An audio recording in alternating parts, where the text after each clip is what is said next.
नमस्कार दोस्तों, आपके अपने चैनल श्री राम वचन पर स्वागत है। आज हम शिव पुराण के देवराज ब्राह्मण की कथा सुनेंगे। जो मनुष्य पाप, दुराचार तथा कामक्रोध, मद, लोभ में निरंतर डूबे रहते हैं, वे भी शिव पुराण पढ़ने अथवा सुनने से शुद्ध हो जाते हैं तथा उनके पापों का पूर्णतया नाश हो जाता है। इस विषय में मैं तुम्हें एक कथा सुनाता हूँ। बहुत पहले की बात है। किरातों के नगर में देवराज नाम का एक ब्राह्मण रहता था।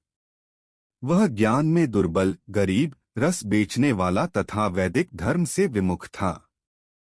वह स्नान संध्या नहीं करता था तथा उसमें वैश्यवृत्ति बढ़ती ही जा रही थी।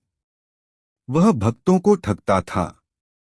उसने अनेक मनुष्यों को मारकर उन सबका धन हड़प लिया था। उस पापी ने थोड़ा सा भी धन धर्म के काम में नहीं लगाया था। वह वेश्यागामी तथा आचार भ्रष्ट था। एक दिन वह घूमता हुआ दैवयोग से प्रतिष्ठानपुर झूसी प्रयाग जा पहुंचा। वहां उसने एक शिवालय देखा जहां बहुत से साधु महात्मा एकत्र हुए थे। देवराज वहीं ठहर गया। वहां रात में उसे ज्वर आ गया और उसे बड़ी पीड़ा होने लगी। वहीं पर एक ब्राह्मण देवता शिव पुराण की कथा सुना रहे थे।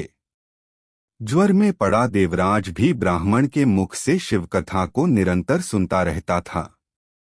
एक मास बाद देवराज ज्वर से पीड़ित अवस्था में चल बसा।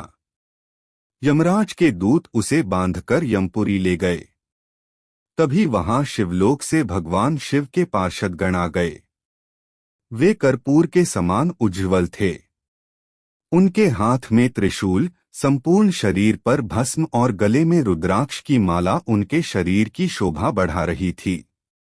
उन्होंने यमराज के दूतों को मारपीट कर देवराज को यमदूतों के चंगुल से छुड़ा लिया और वे उसे अपने अद्भुत विमान में बिठाकर जब कैलाश पर्वत पर ले जाने लगे तो यमपुरी में कोलाहल मच गया, जिसे सुनकर यमराज अपने भवन से बाहर आए। साक्षात रुद्रों के समान प्रतीत होने वाले इन दूतों का धर्मराज ने विधिपूर्वक पूजन कर ज्ञान दृष्टि से सारा मामला जान लिया।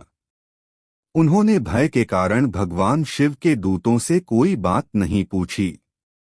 तत्पश्चात शिवदूत देवराज को लेकर कैलाश चले गए और वहां पहुंचकर उन्होंने ब्राह्मण को करुणावतार भगवान शिव के हाथों में सौंप दिया।